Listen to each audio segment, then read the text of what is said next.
Geometría, clase número 11. Vamos a ver direcciones principales, curvaturas principales, concepto de naturaleza de un punto en una superficie y indicatriz de Dupin.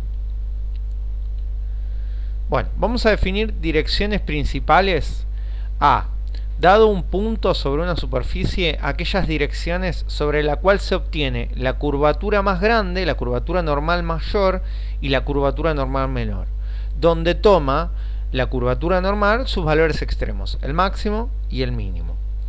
Esas curvaturas, la máxima curvatura en un punto y la mínima curvatura en un punto, se denominan curvaturas principales. Vamos a un gráfico. Bueno, me paro en un punto, ahí, y sobre ese punto, sobre el plano tangente, si yo considero una dirección, ¿sí? Sobre esa dirección, por supuesto, sobre el plano tangente, las direcciones son infinitas que yo puedo tomar. Hay una dirección sobre la cual la curvatura es la mayor y otra dirección sobre las cuales la curvatura es la menor. Eso lo podemos visualizar de esta manera. Tengo que caminar sobre la superficie en la dirección de la recta azul, sería caminando sobre sin alejarme del plano naranja. Entonces, por ejemplo, en esa dirección hay una curvatura que sería lo que yo me estoy separando de la recta celeste al caminar sobre la superficie, que tanto me voy separando de esa recta. Si yo cambio la dirección, por ejemplo ahí, lo que se separa la superficie de esa recta celeste es mucho menos que lo que se separa ahí, por ejemplo. Bueno, en las direcciones en las cuales la curvatura es más grande y la curvatura es más chica, se llaman curvaturas principales, direcciones principales, y esas curvaturas correspondientes a las direcciones principales son las curvaturas principales.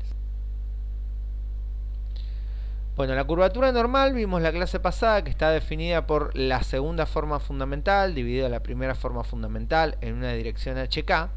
Para poder buscar los valores extremos le vamos a pedir a las derivadas parciales que se anulen. Ahí tendremos el máximo, ¿no? Por criterio de maximización, de optimización de la derivada. Bueno, tomamos la expresión, la derivamos en términos de h, es el numerador derivado, me queda 2LH más 2MK. Esta se va porque estamos derivando en términos de h, con h como variable, por el denominador sin derivar, el denominador es la primera forma fundamental, menos el numerador sin derivar, que es la segunda forma fundamental, por la derivada del denominador, que sería en términos de h 2EH más 2FK, y este se va, sobre el cuadrado del denominador, que sería la segunda forma fundamental, la primera, perdón, elevado al cuadrado. Distributiva del denominador para formar dos fracciones, ¿sí? Acá este con este se van a simplificar, me va a quedar una vez abajo, y cuando hagamos la distributiva respecto de estos dos, me va a quedar la primera forma fundamental elevado al cuadrado, y en el numerador me queda la segunda forma fundamental sin cuadrado, pero una de estas dos la podemos separar, y la segunda forma fundamental sobre la primera forma fundamental, separando este cuadrado, es la curvatura normal. Por eso acá tenemos la curvatura normal en el numerador, sustituyendo o reemplazando a la segunda forma fundamental, dividido una de estas dos primera forma fundamental, que está como factor, que está como base de una potencia. Bueno, ambas fracciones tenían el mismo denominador, así que escribimos todo bajo el mismo denominador, que es la primera forma fundamental, y para que esto se anule, se va a tener que anular el numerador. La primera forma fundamental no se anula nunca, porque habíamos visto que es siempre positiva en un punto donde la superficie sea regular, así que le pedimos al numerador que se anule. Bueno, en términos de K es exactamente lo mismo. Derivamos ahora por regla de cociente, numerador y denominador en términos de K. Esto lo paso un poquitito más rápido. Es lo mismo, pero en términos de K. El proceso es igual, se distribuye el denominador, la primera forma fundamental, se agrupa acá la segunda con una de las dos que quedan abajo, se vuelve a juntar todo bajo un mismo denominador, y se le pide al numerador que sea 0 porque el denominador sigue siendo la primera forma fundamental. Entonces queremos que se verifique la condición azul arriba, que es que se anule la derivada parcial en h, y la condición azul abajo, que es que se anule la derivada parcial en k. Esos dos en conjunto. Bueno, de acá lo que hacemos es extraer factor común 2 de toda la primera ecuación, de toda la segunda ecuación, y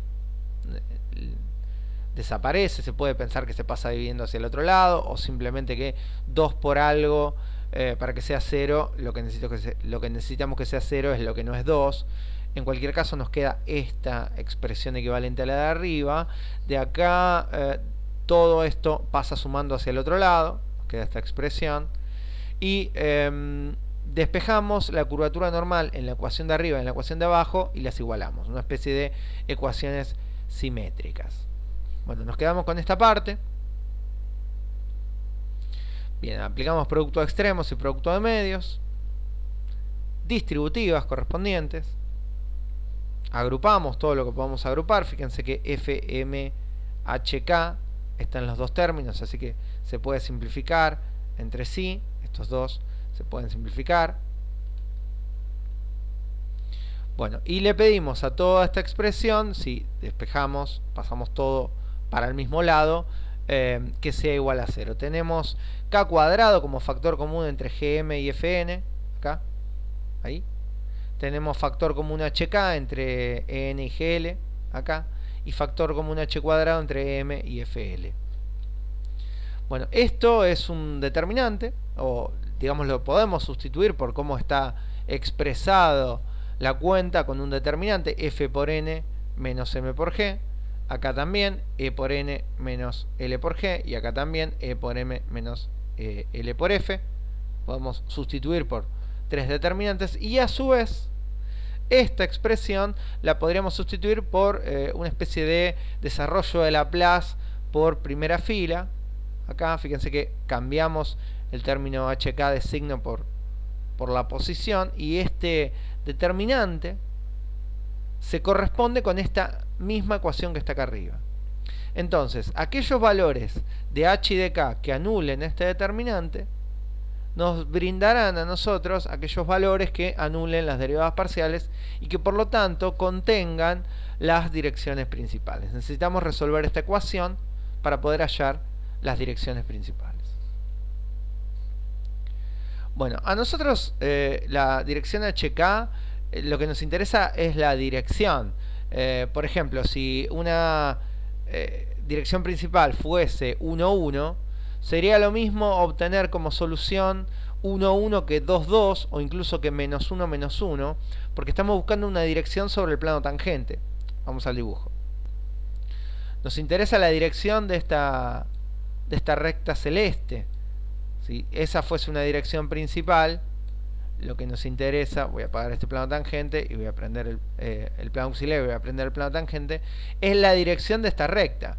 Entonces, como vector director de esta recta, bueno, podemos tomar infinitos vectores que contengan esta dirección en sentido hacia la derecha o en sentido hacia la izquierda. Eso es indistinto. Entonces, volviendo a la diapositiva, podemos fijar uno de los dos valores, ¿no? Podríamos decir, para tomar la dirección HK, despejar simplemente K y hacer a H valer 1, y después despejar HK haciendo fijo a K valer 1. Entonces, se consideran como una herramienta de resolución las direcciones 1 lambda y lambda 1 para que resulten dos ecuaciones.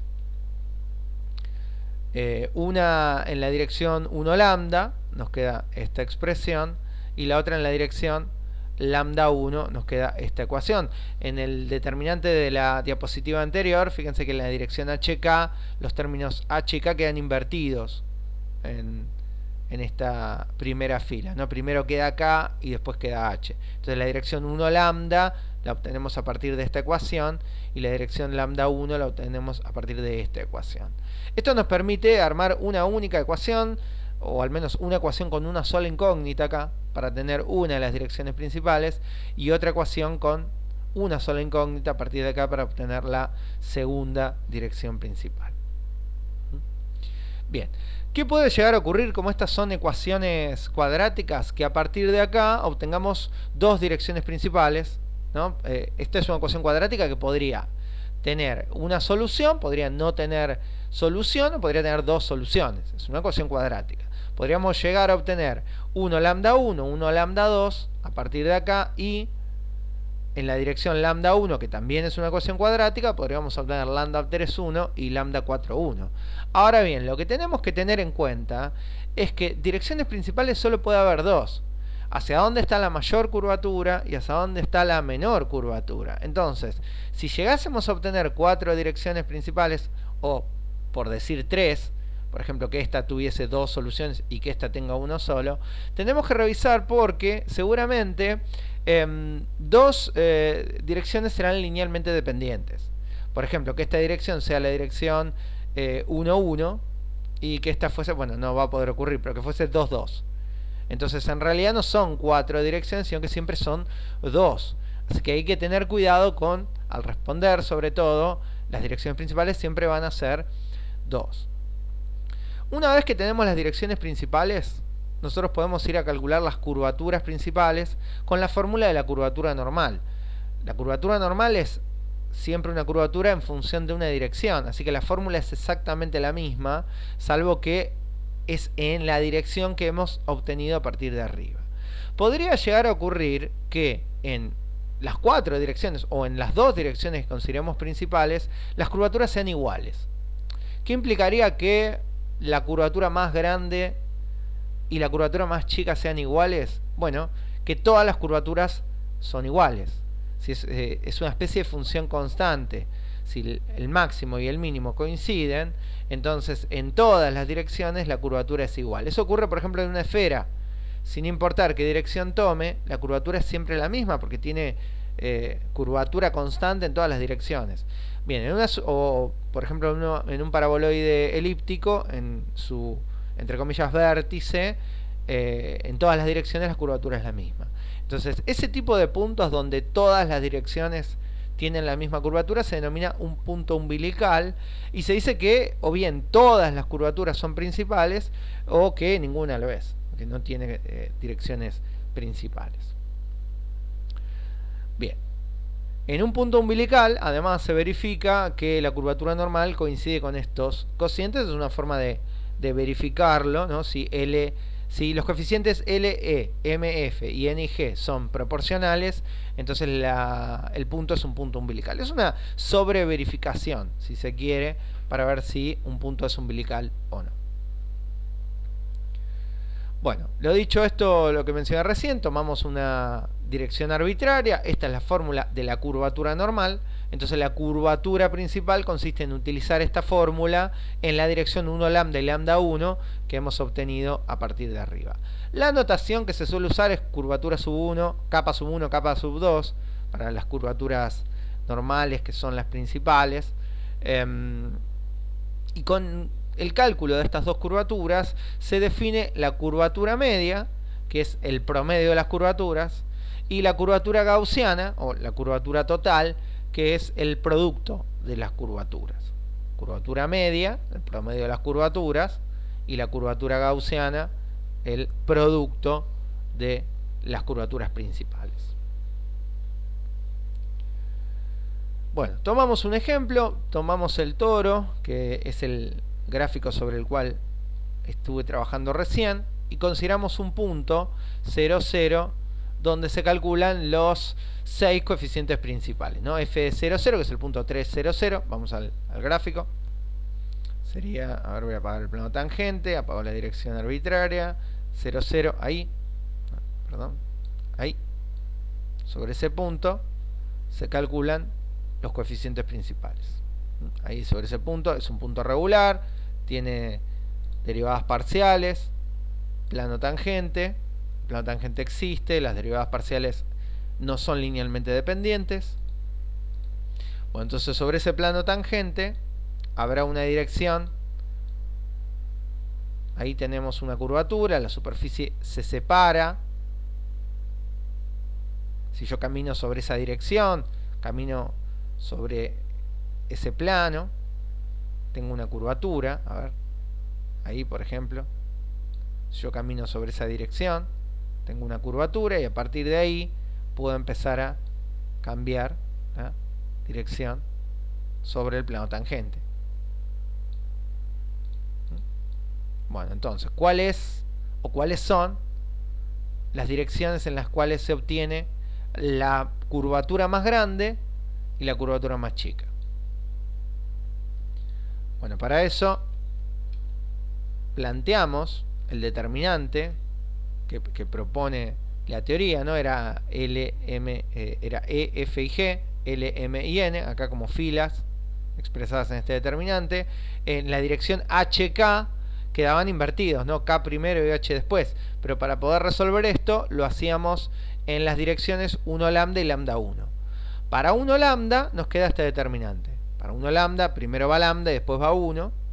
Si se resuelve este determinante, si se calcula este determinante, se llega a esta ecuación, que para que sea 0, lambda debe ser 0.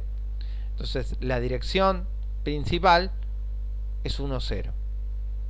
Para la segunda dirección, ¿sí? La curvatura principal correspondiente a 1, 0, se viene la fórmula de curvatura normal, se sustituye h y k por lo obtenido, en este caso 1 y 0, y esto da menos 1.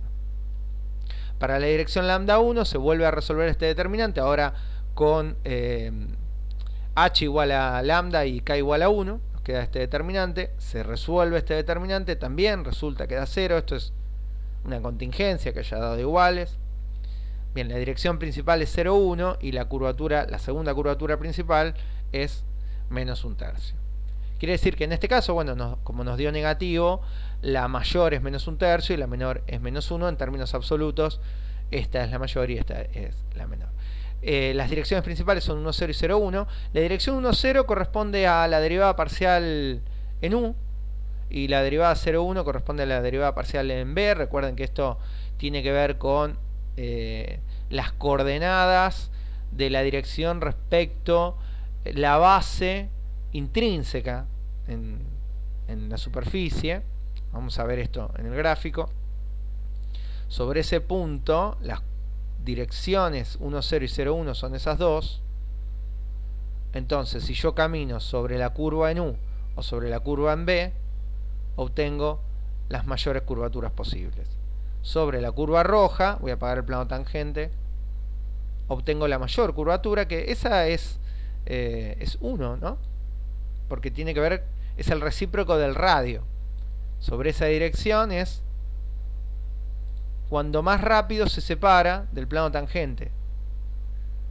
Y la verde es 3, que bueno, es el recíproco de ese radio, que es cuando más lento se separa del plano tangente. Cualquier otra dirección que tome se separa más lento que sobre la línea roja, pero más rápido que sobre la línea verde. Máxima y mínima curvatura. ¿Por qué me dieron negativas las curvaturas? Bueno, porque si prendo el vector NP en el punto, las curvaturas van en contra de la dirección del vector NP. El vector NP me quedó para arriba, así que se considera curvatura positiva en el sentido del vector NP y curvatura negativa en contra del vector NP. Si nosotros consideramos que el vector NP es la parte de arriba del plano tangente, entonces las curvaturas que están debajo del plano tangente van a ser negativas y las que están sobre el plano tangente van a ser positivas. Esas dos curvaturas están debajo del plano tangente. Yo me paro ahí, por ejemplo, a ver, ahí también tengo curvaturas negativas. La superficie está debajo del plano tangente, se curvan debajo del plano tangente. Si yo me voy hacia ese punto, por ejemplo, ahí ya es distinto, porque si camino sobre la línea roja, ahora sí se entiende esto apagando la superficie, si camino sobre la línea roja, me curvo, entre comillas, por debajo del plano tangente. Y si camino en la dirección de la línea verde, voy en el mismo sentido que el vector NP, es decir, sobre el plano tangente. Entonces, en la dirección verde tendré una curvatura positiva, porque estoy sobre el plano tangente. Ojo, sobre significa en el sentido del vector NP. Y en la línea roja, debajo del plano tangente, es decir, en contra del vector NP.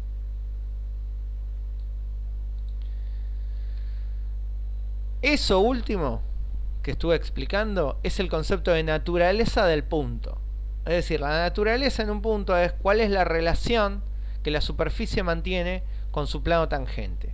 Hay tres posibilidades, las tres están en el dibujo que vimos recién: que la superficie esté siempre por debajo del plano tangente, que la superficie esté en alguna dirección sobre el plano tangente y que la superficie interrumpa el plano tangente, que haya una dirección que está debajo del plano tangente y otra que está sobre el plano tangente. Vuelvo al gráfico. Ahí, por ejemplo, en la dirección verde estamos sobre el plano tangente, en la roja debajo del plano tangente. Si desplazo este punto ahí, por ejemplo, ambas están debajo del plano tangente, del mismo lado en realidad, ¿no? Sería mejor decir. Y, a ver si lo puedo invocar. Ahí, si camino sobre la línea roja, me voy debajo del plano tangente. Pero si camino sobre la línea verde, a ver, voy a apagar la superficie, estoy sobre el plano tangente, no sobre arriba, sino camino en el plano tangente en la dirección verde. Ahí.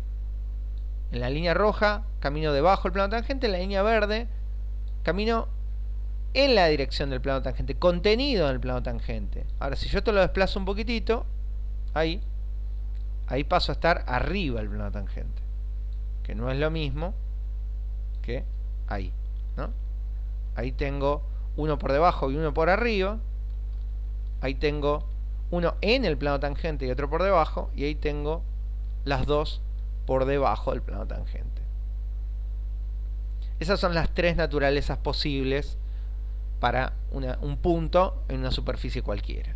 A la primera se lo llama naturaleza elíptica, cuando todas las direcciones están del mismo lado del plano tangente. A la segunda se le llama naturaleza parabólica, cuando hay curvaturas de un lado del plano tangente y hay una dirección que se contiene en el plano tangente. Y cuando hay una sobre el plano tangente, hacia arriba del plano tangente, y otra hacia abajo del plano tangente, se lo llama naturaleza hiperbólica.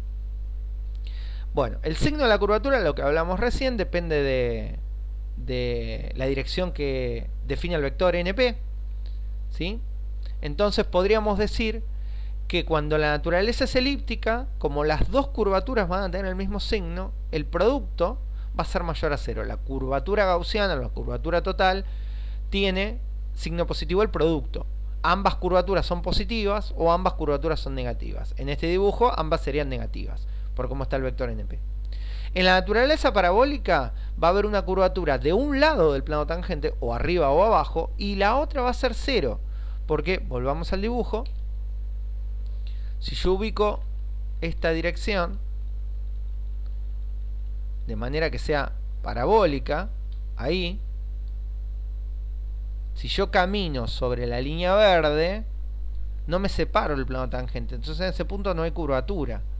Al no haber curvatura, o no estar curvado el camino, en realidad la curvatura es cero. Es mejor decir que la curvatura vale cero, ¿no? Y la otra tiene otro signo, en este caso, en este dibujo negativo, pero podría haber quedado sobre el plano tangente. Bueno, si hay una dirección que está de un lado del plano tangente y la otra no se separa del plano tangente, quiere decir que una de estas dos curvaturas va a ser cero. Entonces el producto va a ser cero. Y en la hiperbólica van a tener distintos signos, porque va a haber una en contra del vector NP y una a favor del vector NP, entonces el producto de las curvaturas principales va a ser negativo. Esto se podría elaborar diferente, ¿no? En la elíptica ambas curvaturas tienen el mismo signo, en la parabólica una es cero y en la hiperbólica tienen distintos signos. Bueno, si nosotros consideramos una superficie que sea regular, ¿sí?, parametrizada por la función f, tenemos la base intrínseca formada por las derivadas parciales y el vector NP, y consideramos las coordenadas del punto en términos de la base intrínseca, ¿no?, de una dirección. La dirección de la derivada parcial siempre es 1, 0, 0. 1, 0 sobre el plano tangente, 1, 0, 0 si nos vamos a R3. ¿Sí? Y el B es 0, 1, 0, siempre sobre el plano tangente 0, 1, pero si agregamos el vector NP para llevar a R3, 0, 1, 0. Y el vector NP, lógicamente, 0, 0, 1. Esto es aplicando el cambio de base hacia la base intrínseca. Bueno, E sabemos que está definido como f de u por f de u. E es el coeficiente formado por el producto escalar, que si la derivada parcial en u está expresado en términos de la base canónica, nos dará un número, pero si la derivada parcial en u la expresamos en esta base, en la base intrínseca, siempre nos va a dar 1. F siempre nos va a dar 0 y G siempre nos va a dar 1. Si nosotros trabajamos, esto nuevamente lo digo, en términos de la base intrínseca. Entonces la curvatura normal, con estos coeficientes, nos va a quedar siempre como h cuadrado más k cuadrado acá. ¿Sí? Fíjense que acá abajo, h cuadrado más k cuadrado, la primera forma fundamental era e por h cuadrado más 2 por f por hk más g por k cuadrado. Entonces, como esto es 1 y el del medio es 0, queda h cuadrado más k cuadrado. Acá abajo, abajo, la primera forma fundamental. Bueno, vamos a aplicar un cambio de variable conveniente, coseno de tita, seno de tita, para marcar la dirección. Eso sería como una dirección sobre el plano tangente medido en coordenadas polares, ¿sí? H y K, coseno de tita, seno de tita. Entonces este denominador se va a hacer 1 por la identidad pitagórica, y en el numerador sustituimos h y k por coseno y seno correspondientemente, ¿no? L coseno cuadrado más 2m seno coseno más n seno cuadrado. Bueno, se sabe que la curvatura es recíproco, tiene una relación recíproca con el radio de curvatura. Esto lo mencioné hace un rato, pero también lo sabemos de el estudio de las curvas del primer cuatrimestre. Definimos ahora sobre el plano tangente los ejes principales de la cuadrática que nos quedó en la ecuación anterior. La cuadrática, a ver, esta cuadrática, esta es una expresión cuadrática, ¿sí? Tiene la variable elevado al cuadrado. Nosotros lo pasamos a los ejes principales, de manera que los ejes principales coincidan con los ejes de la cónica que esto define, ¿no? Porque es una rotación de una cónica, así que para expresarlo no rotado, para que los ejes coincidan con las direcciones de los ejes principales de la cónica, aplicamos esta sustitución. Recuerden esto de álgebra, de rotación de cónicas de álgebra 3. Bueno, acá lo que vamos a hacer es introducir este cambio de variable y vamos a sustituir, ¿no? Acá coseno cuadrado va a quedar x1 al cuadrado sobre r cuadrado, despejando coseno de tita acá y elevando al cuadrado, ¿no? x1 sobre r es coseno de tita, así que queda elevado al cuadrado. Seno coseno va a ser, seno es x2 sobre r, coseno es x1 sobre r, y de este lado seno al cuadrado, acá, este seno cuadrado es x cuadrado sobre r cuadrado. Y la curvatura, acá es 1 sobre r cuadrado. Ahora bien, esa curvatura puede tener un signo positivo o un signo negativo en función de qué lado es el que sigue el camino respecto al plano tangente, si está a favor del vector NP o en contra del vector NP. Entonces, como no lo sabemos, consideramos las dos posibilidades. Todo esto tiene como denominador común r cuadrado, así que podemos multiplicar todo por r cuadrado para formar estas dos posibles cónicas en función de los ejes principales. Muy bien. Esta cónica es lo que se denomina la indicatriz de Dupin, y es una cónica que representa la relación entre el radio de curvatura y el plano tangente, donde el centro de la cónica es siempre el punto en el cual yo estoy posicionado, y la distancia desde el punto hasta el origen de coordenadas, del punto de la cónica hasta el origen de coordenadas, tiene que ver con la relación entre la curvatura y el radio de curvatura. Dado que nosotros tenemos tres posibilidades para la naturaleza del punto, y por lo tanto tres relaciones posibles entre la curvatura más grande y la curvatura más chica, que son las curvaturas principales, respecto del punto en el cual yo estoy posicionado, hay tres posibilidades para esta cónica. La indicatriz de Dupin siempre es uno de tres casos posibles. Si la naturaleza es elíptica, si la naturaleza es parabólica o si la naturaleza es hiperbólica, definen una expresión de Dupin. Cuando la naturaleza es elíptica, el gráfico es una elipse, y las direcciones de la elipse son las direcciones principales. Si el eje mayor y el eje menor, el radio mayor y el radio menor, son las direcciones principales que hemos obtenido. El ejemplo de recién, como nos había dado 1, 0 y 0, 1, quiere decir que esta elipse no estaría rotada en el caso anterior. Cada punto sobre esta elipse, ¿sí?, guarda una relación de distancia respecto al origen de coordenadas. Mientras mayor es la distancia, ¿sí?, mientras mayor es esta distancia, mayor es la relación entre la superficie y su plano tangente. Y cuando menor es esta distancia, menor es la relación entre la superficie y su plano tangente. Por eso, las direcciones principales son donde estos puntos están lo más alejado y lo más cercano posible del origen de coordenadas, que es el punto P sobre la superficie. Recuerden que estamos midiendo todo sobre el plano tangente en la base intrínseca. Cuando la naturaleza es parabólica, nos quedan dos rectas, no una parábola, porque si la naturaleza es parabólica quiere decir que hay una dirección donde la curvatura se hace cero, que esa sería la dirección verde acá. Como no hay punto, la curvatura es cero. Y la otra dirección principal es la azul. Acá. Bien, y en la naturaleza hiperbólica tenemos dos hipérbolas, ¿no? Una que va a representar la curvatura de un lado del plano tangente, que podría ser por ejemplo la violeta, que está en la dirección del eje verde, que sería por debajo del plano tangente, y la roja sería la que está por encima del plano tangente, por ejemplo. Entonces las direcciones principales se dan una hacia este punto y la otra hacia este punto. Que bueno, recordemos que en este caso una va a ser positiva y la otra va a ser negativa en tanto las curvaturas. Y sobre las asíntotas de estas dos hipérbolas es justo la dirección donde la superficie está cruzando el plano tangente, porque cuando toca el plano tangente la curvatura se hace cero. Por eso acá en esta naturaleza parabólica, al haber una dirección sobre el plano tangente, sobre en el sentido de contenido en el plano tangente, hay una dirección donde la curvatura es cero.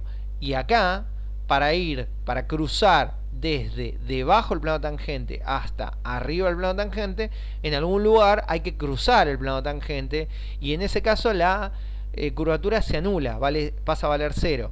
Y cuando la curvatura es cero, en la indicatriz de Dupin no tiene que haber punto. Por eso aparecen estas hipérbolas, asíntotas. En la dirección de las asíntotas es la dirección donde la superficie cruza su plano tangente. Bueno, vamos con el ejemplo. Tomamos la misma parametrización que teníamos recién, la misma superficie, los mismos tres valores, donde ya habíamos obtenido las dos curvaturas. La naturaleza la identificamos ahora como elíptica. Vemos que las dos curvaturas tienen el mismo signo, su producto es positivo. Lo que vamos a hacer es hacer la indicatriz de Dupin. Bueno, esta es la expresión que define la indicatriz de Dupin según lo que hemos visto. Una con caso positivo y otro con caso positivo. Siempre salen dos, uno para positivo y uno para negativo, pero existe la posibilidad que se anule una de estas dos. Cuando la naturaleza es elíptica, nos queda una única elipse. Entonces uno de estos dos pasa a ser absurdo. En este caso, este que está acá, ¿no? Si nosotros sacamos factor común menos 1 y lo pasamos hacia el otro lado, o multiplicamos ambos lados por menos 1, nos queda que la suma de dos cuadrados da negativo, lo cual es absurdo. Por el otro lado, sí nos queda una elipse, con un radio que es 1 y el otro que es raíz de 3, ¿no? 1 sobre raíz de 3 en realidad. Este sería el gráfico de la indicatriz de Dupin en el punto en cuestión. Nos había quedado como direcciones principales la 1, 0, que es esta, donde el radio nos había dado, donde la curvatura nos dio menos 1, ¿no? Es esta relación donde este punto, ¿sí?, tiene distancia 1 respecto del origen de coordenadas, y la otra nos dio menos 1/3, que bueno, el recíproco es el cuadrado, ¿no? Así que esa relación de 1/3 de radio de curvatura nosotros la vamos a expresar acá como 1 sobre raíz de 3, acá abajo, que es esta distancia de radio menor en la elipse. Muy bien, eso es todo para la clase de hoy.